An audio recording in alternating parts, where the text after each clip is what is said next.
માહીબેન જિગ્નેશ કુમાર અને એન્જલબેન જિગ્નેશ કુમાર અંદાજે 15 દિવસ યુએસના યુરોપના વિઝા મળેલા એ કાયદેસર કાર્યવાહી કરેલી એ મને ખ્યાલ છે।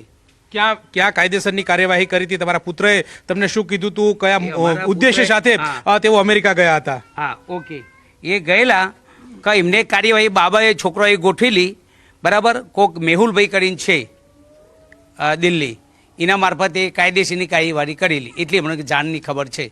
કેટલા પૈસા ખર્ચીને ગયા હતા? કોઈ વાત ચાલી? ના, કોઈ પર્ચા કાયદેસર એમને એક બાબાએ કાર્યવાહી કરેલી છે। તો કેટલા રૂપિયા થયા હતા?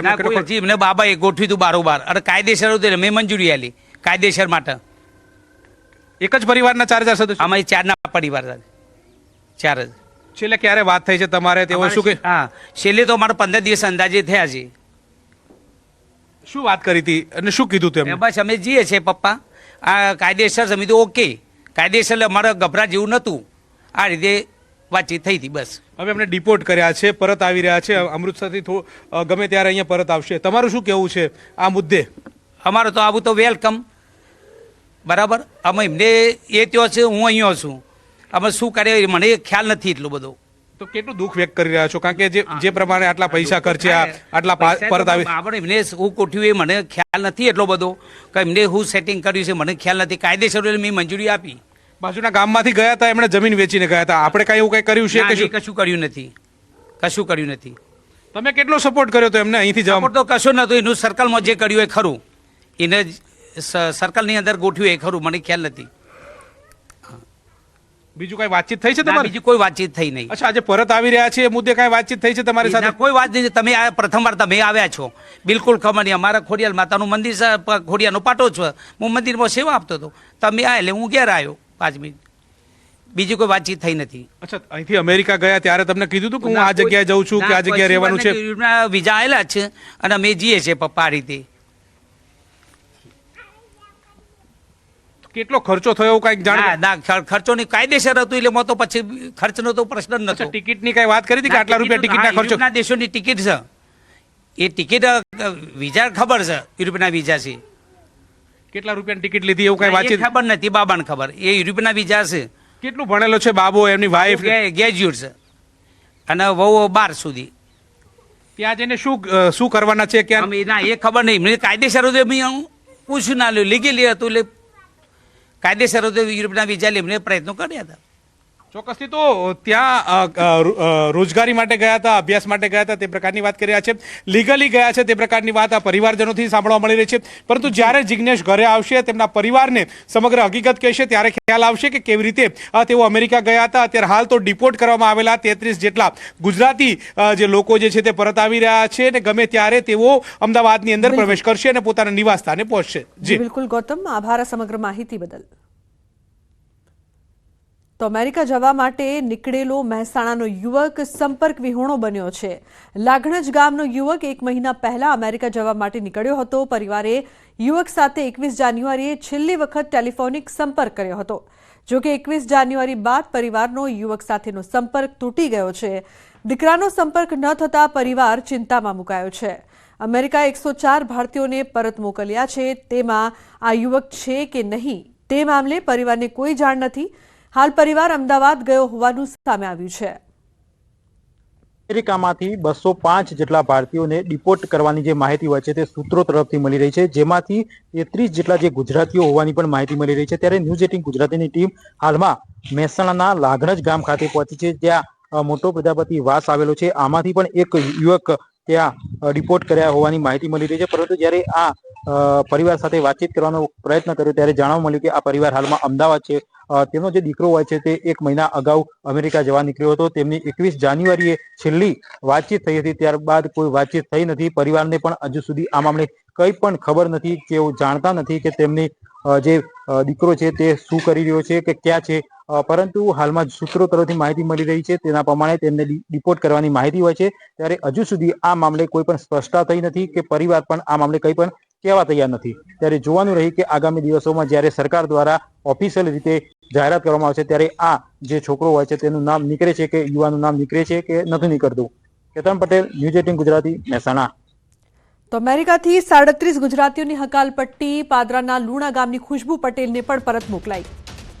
ખુશ્બુ અમૃતસર એરપોર્ટ પર પહોંચી છે. ખુશ્બુ પટેલના કાકા પ્રવીણ પટેલનું નિવેદન. 25 દિવસ પહેલા ખુશ્બુ અમેરિકા ગઈ હોવાની પરિવારે કબૂલાત કરી. 1 વર્ષ પહેલા ખુશ્બુના લગ્ન થયા હતા. પોતાના પતિ પાસે અમેરિકા ગઈ હતી. અમેરિકામાં હકાલપટ્ટી કરતું હોય તો ભારત સરકારે પણ આકરા પગલાં લેવા જોઈએ તેવું પરિવારજનો કહી રહ્યા છે. ખુશ્બુ પટેલ છોકરી રહે છે, મારી ભત્રીજી જ થાય. તે 25 દિવસ પહેલાં અમેરિકા ગઈ હતી અને ત્યાંની સરકારે એને ડિપોર્ટ કરી છે. હવે શું કારણે કરી છે એ અહીંયા પરત આવે ત્યારે જ ખબર પડે. અમને એટલી જ ખબર છે કે એને ડિપોર્ટ કરી છે. અમેરિકામાં ગેરકાયદેસર વસતા લોકોને બહાર કાઢવાની કામગીરી શરૂ થઈ ગઈ છે, જેમાં ભારતના પણ કેટલાક લોકોનો સમાવેશ થાય છે. સુરતના કેતુલ પટેલ નામના વ્યક્તિ ગેરકાયદેસર રીતે અમેરિકા ગયા હતા. કેતુલભાઈ ડિંડોલીમાં શુભ વાટિકામાં પોતાનો ફ્લેટ વેચીને અમેરિકા ગયા હતા. કેતુલભાઈએ વિદેશ જવાનું કહીને ફ્લેટનું વેચાણ કર્યું છે. ગેરકાયદેસર રીતે કેતુલ પટેલ અમેરિકામાં રહેતા હતા. ફ્લેટ ખરીદનાર વ્યક્તિએ કહ્યું કે કેતુલભાઈ સ્વભાવે ખૂબ સારા હતા. તેઓ પરિવાર સાથે આ ફ્લેટમાં રહેતા હતા. પ્રફુલભાઈ પટેલે 1 વર્ષ પહેલા આ મકાન કેતુલ પટેલ પાસેથી ખરીદ્યું હતું. દલાલ મારફતે પ્રફુલભાઈનો કેતુલભાઈ સાથે સંપર્ક થયો હતો. કેતુલભાઈ અહીંયા રહેતા હતા. મારા વેચાયા પછી અહીંયાથી નીકળી ગયા હતા. મેં એમની જોડે વેચાણથી લીધેલું છે મકાન. હું એમના કોન્ટેક્ટમાં દલાલ થ્રુ આવેલો. અમારી ડીલ થયેલી. મને મકાન ગમી ગયું પછી અને બહાર જવાની વાત તો કરતા હતા એ કે આ મકાન વેચીને મારે વિદેશ જવાનું છે ને આ ને તેને. કઈ રીતે જવાનું હતું, ક્યાં જવાનું હતું એ આપણે સંપર્કમાં નહોતા. 12 મહિનાથી એમના સંપર્કમાં કોઈ આપણે આવ્યા નથી.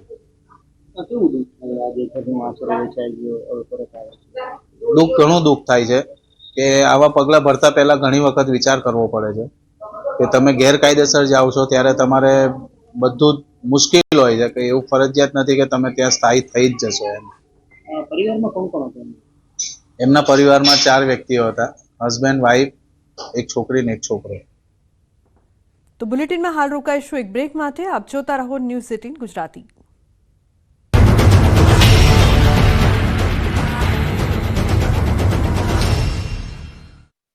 એરટેલ રાજકોટ મહાનગરપાલિકાએ હવે ગ્રીનલેન્ડ ચોકડી પાસે મિશન સફાયો શરૂ કર્યો. રાજકોટના મોરબી રોડ પર થયેલા દબાણો કલેક્ટર તંત્ર દ્વારા દૂર કરવામાં આવ્યા.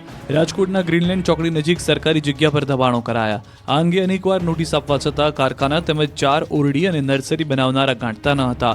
અંતે તંત્ર સવારથી જેસીબી લઈને પહોંચી ગયું હતું. સરકારી જમીન પર ખડકી દેવાયેલા દબાણો પર જેસીબી ચલાવી જમીન ખાલી કરાવી. તમામ દબાણ કલેક્ટર તંત્ર દ્વારા દૂર કરવામાં આવ્યા. કારખાના તેમજ 4 ઓરડી અને નર્સરી હટાવતા અંદાજિત 40 કરોડ રૂપિયાની જમીન ખુલ્લી કરવામાં આવી. દ્વારકા તાલુકામાં ગત 11 જાન્યુઆરીથી શરૂ થયેલા ઓપરેશન ડિમોલિશનની કામગીરી આજે ફરી વેગવંતી બની છે. પ્રાંત અધિકારી અમોલ આવટે અને જિલ્લા પોલીસ વડા નિતેશ પાંડ્યના નેતૃત્વમાં અગાઉ 7 દિવસમાં મોટી કામગીરી હાથ ધરવામાં આવી હતી. આ કામગીરી દરમિયાન 384 રહેણાંક, 13 અન્ય અને 9 કમર્શિયલ મળી કુલ 406 દબાણો દૂર કરવામાં આવ્યા હતા. આ દબાણો હટાવવાથી 1.25 લાખ ચોરસ મીટર જમીન મુક્ત થઈ હતી, જેની કિંમત રૂપિયા 63 કરોડ આંકવામાં આવી છે. આ દરમિયાન કેટલાક દબાણકર્તાઓએ કોર્ટમાં અરજી દાખલ કરી હતી. કોર્ટે વચગાળાનો સ્ટે આદેશ આપ્યો હતો. જોકે સુનાવણી બાદ કોર્ટે તંત્રની તરફેણમાં ચુકાદો આપતા વહીવટી તંત્રએ આજે બપોર બાદ બેટ બાલાપુર વિસ્તારમાં ફરી એકવાર બુલડોઝર ફેરવવાની કામગીરી શરૂ કરી. લાલ મરચાનું વાવેતર કરતા ખેડૂતોની જાણે માઠી બેઠી છે. લાલ મરચાએ ખેડૂતોને ફરી રડાવ્યા. ભાવની તીખાશ ગાયબ થઈ જતા ખેડૂતોની મુશ્કેલીમાં વધારો થયો, કારણ કે છેલ્લા 5 વર્ષની સરખામણીએ લાલ મરચાના આ વર્ષે સૌથી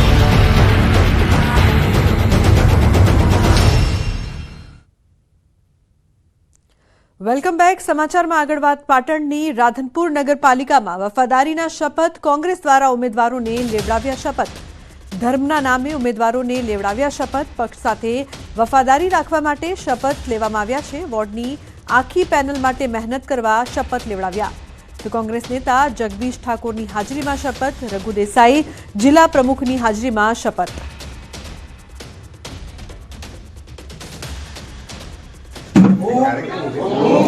મારા ધર્મના સોગંદ ખાઉં છું કે પ્રતિજ્ઞા કરું છું કે હું કોંગ્રેસ પાર્ટીને સદા વફાદાર રહીશ.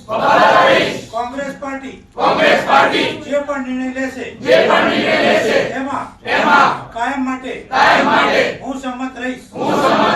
હું મારી પેનલના મારા સાથે લડતા ચારે ચાર ઉમેદવારોને મત સરખા મળે એના માટે પણ પ્રતિજ્ઞા લઉં છું. હું કોંગ્રેસ પાર્ટીને કાયમ માટે વફાદાર રહીશ. લઉં છું. ભારત માતા કી જય. કોંગ્રેસ પાર્ટી જિંદાબાદ. રાહુલ ગાંધી જિંદાબાદ. રાહુલ ગાંધી જિંદાબાદ. સોનિયા ગાંધી જિંદાબાદ. પ્રિયંકા ગાંધી જિંદાબાદ. તો અન્ય મહત્વપૂર્ણ સમાચારની જો વાત કરીએ તો સિરિયલ કિલર ભુવાની મોડસ ઓપરેન્ડીથી હત્યા. અમદાવાદના બાપુનગરમાં પિતાએ કરી પોતાના જ પુત્રની હત્યા. સોડિયમ નાઇટ્રેટ પાણીમાં પીવડાવીને હત્યા કરી નાખી. 10 વર્ષના પુત્રની પિતાએ હત્યા કરી છે. પુત્રની હત્યા પત્ની મહેસાણા જતા પિતાએ બાળકોની હત્યા કરીને આત્મહત્યા કરવાનું વિચાર્યું. દીકરાને ઝેરી પ્રવાહી પીવડાવ્યું. દીકરો મૃત્યુ પામતા પિતા ફરાર થયો હતો. જોકે પોલીસે તેને દબોચી દીધો છે. તો મોરબીના વવાણિયા ગામે થયેલી હત્યાના આરોપીઓ ઝડપાયા છે. મોરબી પોલીસે આરોપી અસલમ મોવર અને જાવેદ ઉર્ફે જાવલો જેડા વિરુદ્ધ બીએનએસની કલમ 103 હેઠળ હત્યાનો ગુનો નોંધી કાયદેસરની કાર્યવાહી હાથ ધરી છે. 2 ફેબ્રુઆરીએ મૃતક વસીમ અને બીજા 2 આરોપી શિકાર અર્થે નિર્જન સ્થળે ગયા હતા, જ્યાં મૃતકે શિકાર કરવાની જીદ કરી હતી, જેમાં ત્રણેય વચ્ચે માથાકૂટ થઈ હતી અને બંને આરોપીઓએ વસીમને ગોળી મારીને મોતને ઘાટ ઉતાર્યો હતો. વસીમને ગોળી વાગતા બંને આરોપીઓએ મિત્રના આકસ્મિક મોતનું જુઠ્ઠાણું ચલાવ્યું હતું કે મૃતક યુવકનું બાઇક સ્લીપ થઈ જતા બંદૂકમાંથી ફાયરિંગ થયું, જેના કારણે મોત થયું હતું. પરંતુ આરોપીઓની વાતનો વિશ્વાસ ન આવતા મૃતકના પિતાએ ફરિયાદ નોંધાવી હતી. પોલીસે ફરિયાદના આધારે તપાસ કરતા સમગ્ર મામલો બહાર આવ્યો હતો.